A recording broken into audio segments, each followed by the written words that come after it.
Hey, I'm back here and you're watching my channel, Impression. Click on Zombie Apocalypse.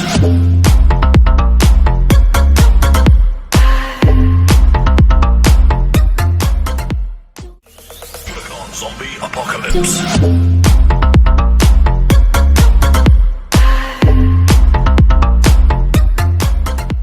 Words that sound alike or nearly alike but have different meanings create a lot of problem to the writers or the listeners. And there is an enormous list of these sort of confusing words in English language. First of all, they look alike, sound alike, but have completely different meanings. So here I have picked up only 10 pairs of these sort of confusing words with their meanings, pronunciation and usage. And also, there are two activities added to this video, one in the very middle of the video and the other towards the end. So just stay with me and keep watching it till the end. So let us start with the first word, aid, aid.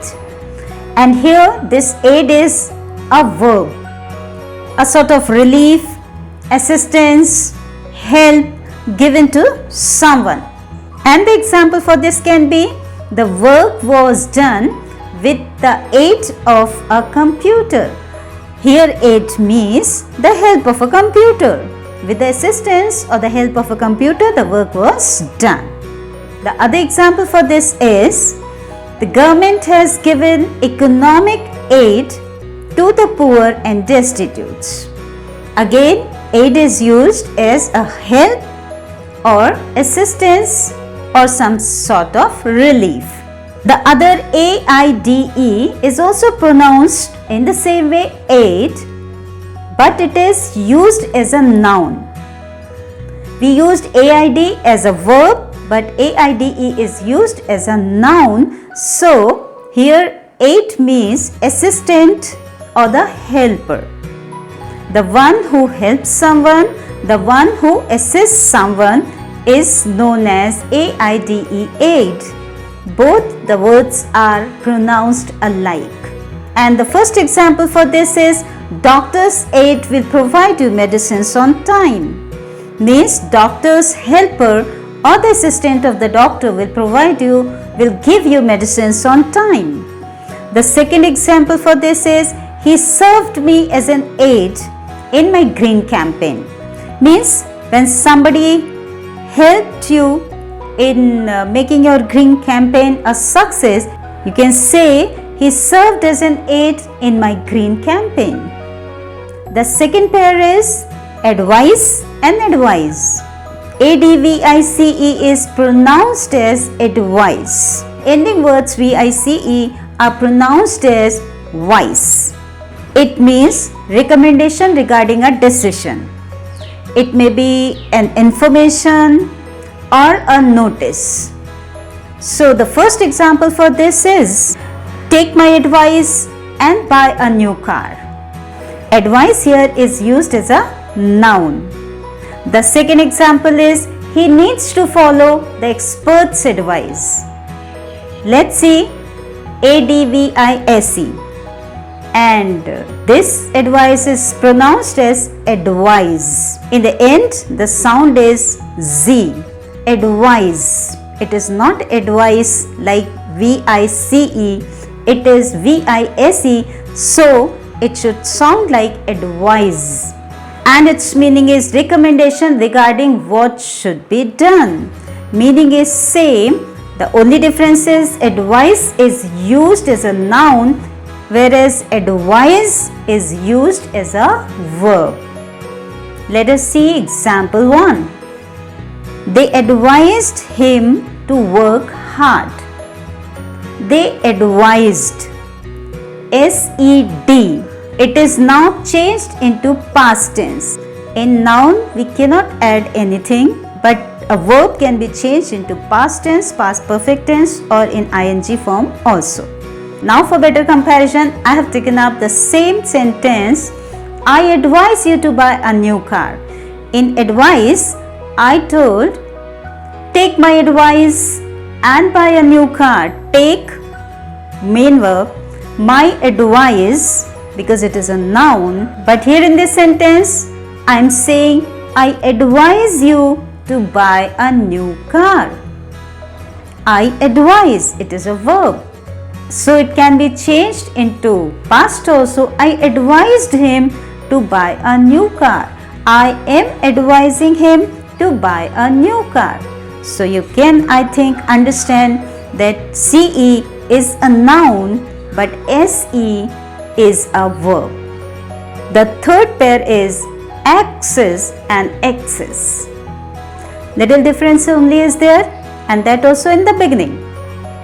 The first one is ACCESS, axis, and it is a noun. This access means permission, liberty, make use of, or approach. The first example for this is I am paying for access to the internet. Access here means I have liberty to make use of it. Because I am paying for it, so I have liberty to make use of the internet. The second example is the new system makes it easier to access the money in your bank account. It means make use of. Means in the money which you have in your bank account, you have easy access to it. You can easily make use of it. The other word is EXCESS, and it is used as a noun, and it is pronounced because EX we usually pronounce X. CESS is says. So we pronounce it access, not access, as we pronounced ACCESS, that is access, and this is access, and it is used as a noun. And this access means superfluity, means more than or beyond limits. And the first example for this is excess of anything is bad, means more than limits. It is obviously not good at all. The second example for this is he is trying to eliminate excess fat and calories from his diet. The fourth pair is affluent and effluent. Little difference in the beginning only. The first word is AFFLUENT, affluent.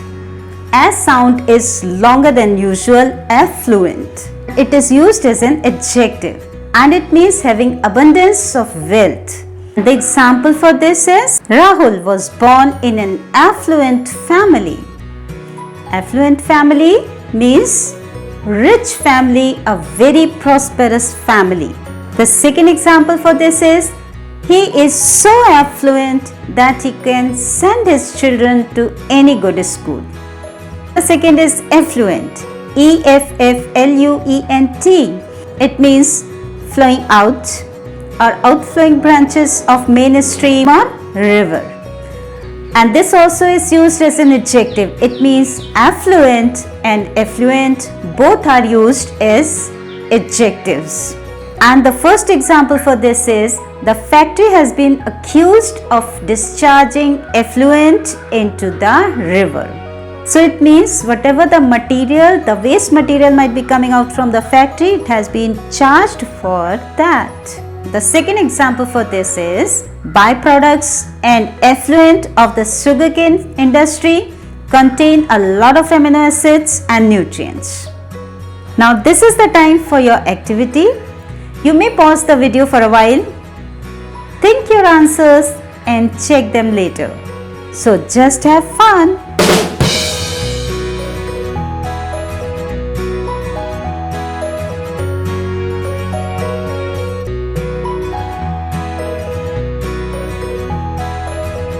The fifth pair is accept and accept. ACCEPT, accept, is a verb and it means to believe something as valid and correct.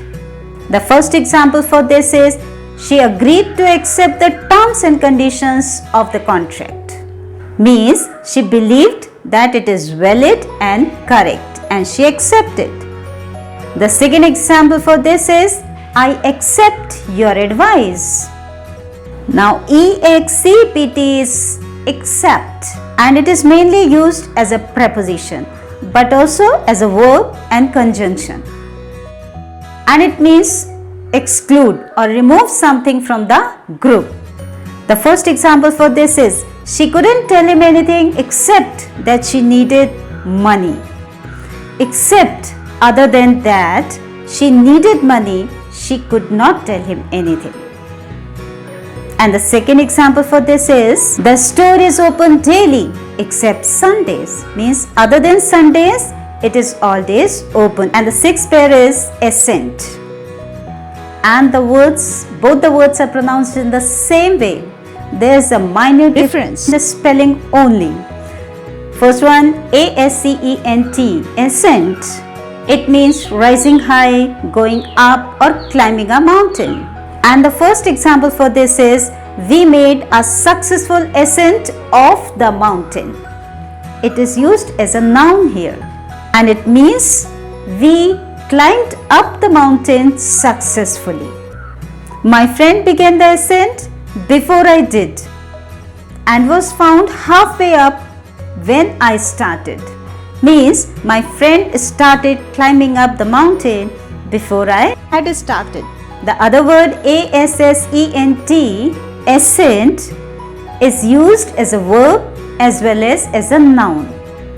Though these two words ASCENT and ASSENT, they sound alike, in pronunciation they are exactly the same, but there's a huge difference in their meanings. This ASSENT means you agreed to something after a thoughtful decision. And the first example for this is, I assented to the request of my publisher to write one more book. I told you earlier also, if a word can be changed in past form or in continuous form, it means it is a verb. So assented, I assented, here it is used as a verb. The other example is, she gave her assent to the proposal. Here this assent is used as a noun because she gave, the action word is already used. So she gave her assent means it is used as a noun here. The seventh pair of word is air. AIR, HEIR. AIR, air, that is used as a noun and sometimes as attributive also, and it means a light breeze, or you can say something weightless, tasteless, not visible, but you can simply feel it, which is found in the environment all around us. That is also called air. The first example for this is, we need to breathe in fresh air. The second example for this is, he gave air to his opinion. Means he publicly spoke out something. So in some other ways also it can be used. And when I say I am traveling by air, it means I am traveling by an aircraft. I am not going to fly. You can also use this air when something is about to happen. You may say spring is there in the air. The second word HEIR is also pronounced as air. Similar pronunciation with a huge difference in meaning is there. And this heir means somebody who inherits or gets the property. First example for this is, she is her parents' sole heir.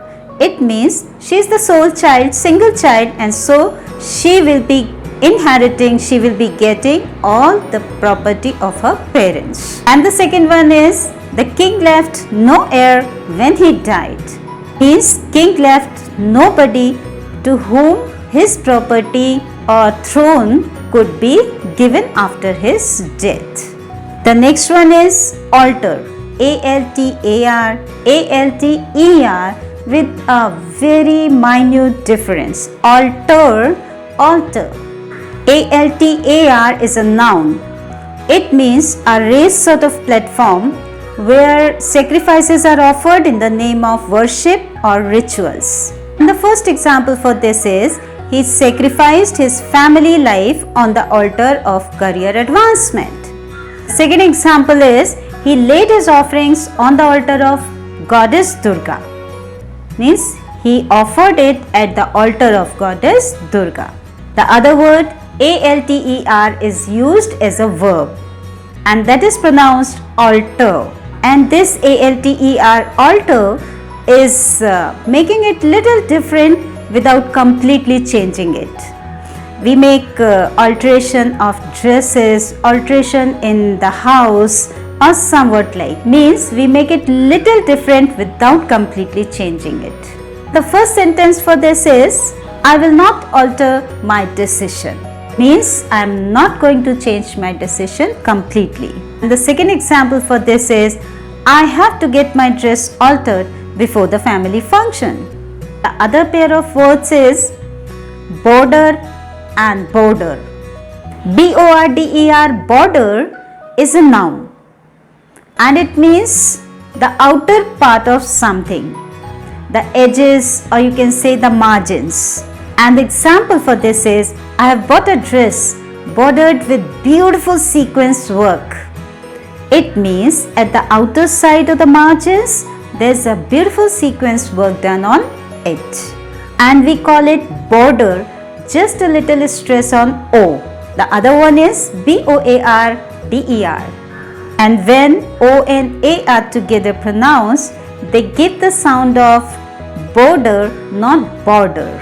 Border is one who is provided with regular meal and the lodging there. It is also used as a noun. And the first example for this is, Mr. Sen takes in boarders for a living. It means Mr. Sen keeps boarders for earning money. Means he is providing some people lodging and fooding. The second example is, more than half of the students of this school are boarders. Means they get their meal and lodging there only. The last pair is board. board and bored.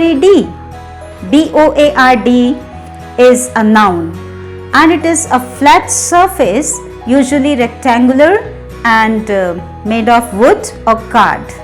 It's a sort of device or a frame where some notice or information is posted. And the example for this is, I have pinned all the photos to the board. The other meaning of this board is also like it's a group of persons having managerial or advisory powers. So we use it like board of examiner, board of directors, or a board member.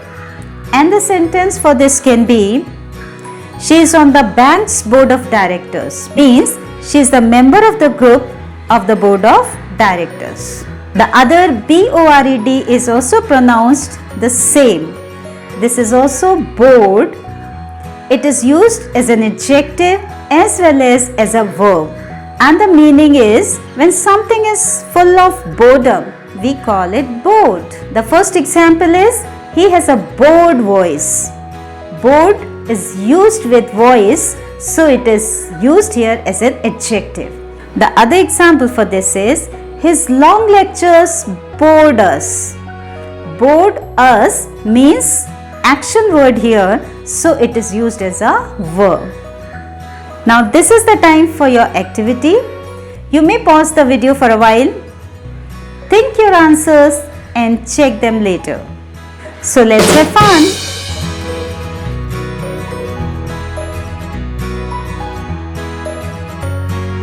Some other words will be taken up in some other videos later on, but not in series. So I suggest you to subscribe to the channel to stay connected and press the bell icon button. Post your answers of the last activity in the comment section. Give me a thumbs up if you like my video so that I keep making more and more videos. Happy watching!